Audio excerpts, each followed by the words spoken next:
Hi, good evening all. Mid cap ഡോക്ടറിൻ്റെ post market and pre മാർക്കറ്റിലേക്ക് എല്ലാവർക്കും സ്വാഗതം. അപ്പോൾ ഇന്നലെ നമ്മൾ വരച്ചിട്ട ലൈനുകളെല്ലാം വളരെ കൃത്യമായിട്ട് ഇന്ന് വർക്ക് ചെയ്തു അല്ലേ.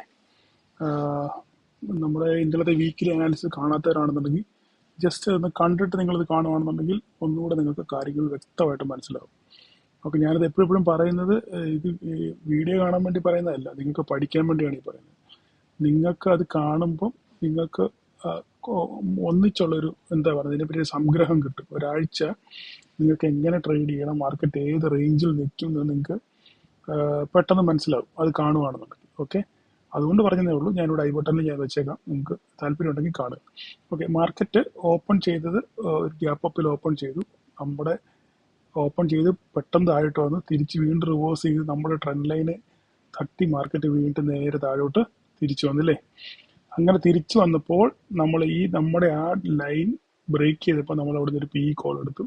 സുന്ദരമായിട്ട് നമുക്ക് 10-20 പോയിന്റ് അവിടെ കിട്ടി ഇല്ലേ. പക്ഷെ ഭയങ്കര വോളട്ടൈലായിരുന്നു മാർക്കറ്റ്, അങ്ങോട്ടും ഇങ്ങോട്ടും കൂടി കളിച്ചെങ്കിലും നമുക്കവിടെ ഒരു 10-20 പോയിന്റ് നമുക്ക് അവിടെ ബുക്ക് ചെയ്യാൻ പറ്റി ഇല്ലേ. അതിനുശേഷം 20 മേൽ പോയി, പെട്ടെന്ന് ഭയങ്കര ഫ്ലാഷ് ആയിരുന്നു. അതിനുശേഷം മാർക്കറ്റ് ചെറിയൊരു കൺസോൾട്ടേഷൻ മോഡിലോട്ട് പോയി. കൺസോൾട്ടേഷൻ മോഡിലോട്ട് പോയതിന് ശേഷം വീണ്ടും നമ്മൾ ഇവിടുന്ന് ഒരു പി എടുത്തു അല്ലേ.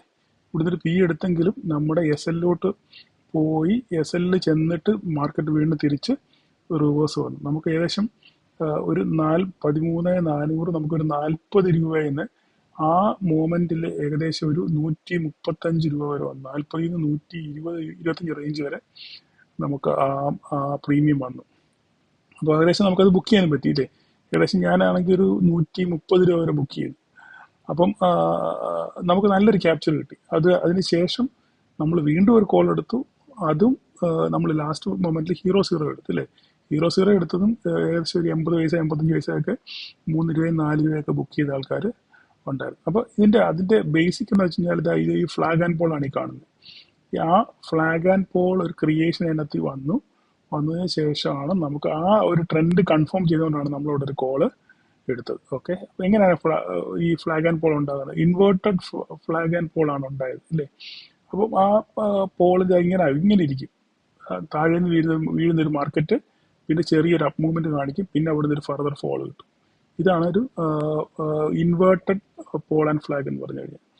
അപ്പം ഇങ്ങനെയുള്ള കാര്യങ്ങൾ നമുക്ക് അറിഞ്ഞിരിക്കുകയാണെന്നുണ്ടെങ്കിൽ നിങ്ങൾക്ക് ആരുടെ സഹായം ഇല്ലാതെ പെട്ടെന്ന് നമുക്ക് കോൾ എടുക്കാൻ പറ്റും. ഓക്കെ, അതിനെപ്പറ്റി നമുക്ക് പിന്നെ സംസാരിക്കാം. അപ്പം നമുക്ക് നാളത്തെ ലെവലുകൾ നമുക്ക് നോക്കാം. എങ്ങനെയാണ് നാളെ ഈ പ്രോഫിറ്റ് ബുക്കിംഗ് കണ്ടിന്യൂ ആവുമോ അതോ ഇനി വീണ്ടും പിന്നെ മാർക്കറ്റ് തിരിച്ചു കയറുമോ എന്നൊക്കെ ഉള്ളത് നമുക്ക് ഇനിയും നമുക്ക് നോക്കാം. ഓക്കെ, അപ്പോൾ ഇങ്ങനെയുള്ള കാര്യങ്ങൾ നമ്മൾ എപ്പോഴും പഠിച്ചു വെക്കാൻ ശ്രമിക്കുക. പ്രൈസ് ആക്ഷൻ സീരീസ് നിങ്ങൾ കാണാൻ ശ്രമിക്കുക. അങ്ങനെയാണ് നിങ്ങൾക്ക് ഇതൊക്കെ മനസ്സിലാവും. ഓക്കെ, നാളത്തെ കാര്യം നമുക്ക് ചിന്തിക്കാം. മാർക്കറ്റ് ഇപ്പോൾ ഈ റേഞ്ചിനകത്താണ് ഓപ്പൺ ചെയ്യുന്നത്. ഇപ്പോൾ ഈ 2 ലൈനകത്ത് ആണ് മാർക്കറ്റ് ഓപ്പൺ ചെയ്യുന്നതെങ്കിൽ നിങ്ങൾക്ക് എങ്ങോട്ടെങ്കിലും ബ്രേക്ക് ചെയ്യാൻ വേണ്ടി നിങ്ങൾ വെയിറ്റ് ചെയ്യണം. ഞാൻ എപ്പോഴും പറയുന്ന പോലെ തന്നെ നമ്മുടെ റേഞ്ച് നമുക്ക് താഴോട്ട് ഇറക്കി വെക്കാം. ഓക്കെ, ഈ റേഞ്ചാണ് ഇനി അടുത്തത് നമുക്ക്. ഓക്കെ, ഇത് അവിടുന്ന് ട്രെൻഡ് ലൈൻ വരെ. പക്ഷേ അതിൻ്റെ താഴെ നമുക്ക് വേണമെങ്കിൽ ഒരു ഇത് ചെറിയ ടാർഗറ്റ് നമുക്ക് വെക്കാം. ഓക്കെ, അതിനുശേഷം ഇവിടുന്ന് പിന്നെ അടുത്ത ട്രെൻഡ് ലൈനോട്ടുള്ള ഒരു ടാർഗറ്റ് നമുക്ക് ഇവിടുന്ന് മേലോട്ട് വെക്കാൻ പറ്റും അല്ലേ. അപ്പോൾ മാർക്കറ്റ് ഈ റേഞ്ച് ബ്രേക്ക് ചെയ്ത് മുകളിലോട്ട് പോവുകയാണെങ്കിൽ മാത്രമേ നമുക്ക് അങ്ങനെ ഒരു ട്രേഡ് അതിനെപ്പറ്റി നമുക്ക് ചിന്തിക്കാൻ പറ്റത്തുള്ളൂ. അപ്പം ഈ മാർക്കറ്റ് ഇപ്പം നിൽക്കുന്ന അതേ ഫ്ലാറ്റ് ഓപ്പണിംഗ് ആണെന്നുണ്ടെങ്കിൽ നമുക്ക് മാർക്കറ്റ് ഇവിടുന്ന് ഇത് ഫ്ലാറ്റ് ഓപ്പണിംഗ് ആണെന്നുണ്ടെങ്കിൽ നമുക്ക് ഒരു ടാർഗറ്റ് കൂടെ നമുക്ക് കിട്ടും. വേണമെന്നുണ്ടെങ്കിൽ നമുക്ക് ഒരു ടാർഗറ്റ് കൂടെ നമുക്ക് ഇവിടെ വെക്കാൻ പറ്റും, ഫ്ലാറ്റ് ഓപ്പണിംഗ് ആണെങ്കിൽ മാത്രം. ഓക്കെ, ഫ്ലാറ്റ് ഓപ്പണിംഗ് ആണെന്നുണ്ടെങ്കിൽ ഇത് ബ്രേക്ക് ചെയ്യുവാണെന്നുണ്ടെങ്കിൽ നമുക്ക് മേലോട്ട് ഇവിടുന്ന് ഒരു കോൾ എടുക്കാൻ പറ്റും അല്ലേ.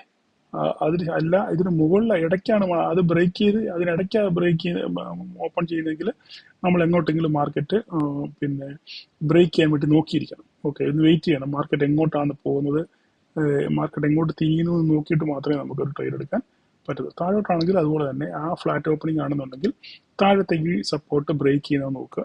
ആ ബ്രേക്ക് ചെയ്തതിന് ശേഷം എങ്ങോട്ട് ട്രെൻഡ് പോകുന്നു ആ ട്രെൻഡ് മൊമെന്റത്തിനനുസരിച്ച് നമുക്ക് ട്രേഡ് ചെയ്യാൻ പറ്റും. ഇതായിരിക്കും നാളത്തെ ലെവലുകൾ. ഓക്കെ, കണ്ടിട്ട് നല്ല രസമുണ്ടല്ലേ, 3 മേലോട്ട് 3 താഴോട്ട് റോക്കറ്റ് പോകുന്ന പോലെ ഇരിക്കുന്നു. എനിവേ നാളത്തെ മാർക്കറ്റിൽ ഇതെങ്ങനെ വർക്ക് ചെയ്യുന്നു എന്നുള്ള കാര്യം നമുക്ക് കണ്ടറിയേണ്ടിയിരിക്കുന്നത്. ഇത് ഞാൻ പറഞ്ഞ പോലെ തന്നെ പ്രോഫിറ്റ് ബുക്കിംഗ് സംഭവിക്കും. ഇന്നലത്തെ എൻ്റെ വീക്കിലി അനാലിസിന്റെ ക്യാപ്ഷൻ എന്നതായിരുന്നു പ്രോഫിറ്റ് ബുക്കിംഗ് ക്വസ്റ്റ്യൻ മാർക്ക് ആയിരുന്നു അല്ലേ. അപ്പോൾ അതുപോലെ തന്നെ സംഭവിച്ചു. ഓക്കെ, അപ്പോൾ ഇനി നാളെ ഇനി എന്ത് സംഭവിക്കും എന്നുള്ളത് നമുക്കറിയത്തില്ല. മാർക്കറ്റ് ഇതിനകത്ത് ഓപ്പൺ ചെയ്യുവാണെന്നുണ്ടെങ്കിൽ നമുക്കൊരു ട്രേഡ് ഇല്ല. ഇതിനകത്ത് കൺസോൾട്ടേറ്റ് ചെയ്യുകയാണെങ്കിൽ നമുക്ക് ട്രേഡ് ഇല്ല. എങ്ങോട്ടെങ്കിലും ബ്രേക്ക് ചെയ്യണം, മേലോട്ടെങ്കിൽ മേലോട്ട്, താഴോട്ടെങ്കിൽ താഴോട്ട് ബ്രേക്ക് ചെയ്തെങ്കിൽ മാത്രമേ നമുക്ക് ഒരു ട്രേഡിനെ പറ്റി നമുക്ക് ചിന്തിക്കാൻ പറ്റത്തുള്ളൂ. അപ്പോൾ ഇത് നമ്മുടെ മനസ്സിലിരിക്കാൻ നിങ്ങളുടെ ചാർട്ടിനകത്ത് നിങ്ങളിത് വരച്ച് വെക്കുക എന്ത് ചെയ്യുന്നുള്ളത്. അല്ലെങ്കിൽ നമുക്ക് മേളിൽ പോയി ടച്ച് ചെയ്ത് തിരിച്ചായിട്ട് വരും. അപ്പോഴത്തെ മൊമെൻറ്റം അനുസരിച്ച് നമുക്കത്, അപ്പോഴത്തെ സിനാരി അനുസരിച്ച് നമുക്കൊരു ട്രേഡ് പ്ലാൻ ചെയ്യാൻ പറ്റത്തുള്ളൂ. ഓക്കെ, അപ്പം എല്ലാവരും വീഡിയോ കാണാൻ ശ്രമിക്കുക. നാളെ എല്ലാവർക്കും ഒരു പ്രോഫിറ്റബിൾ ഡേ ആശംസിക്കുന്നു. Thank you all.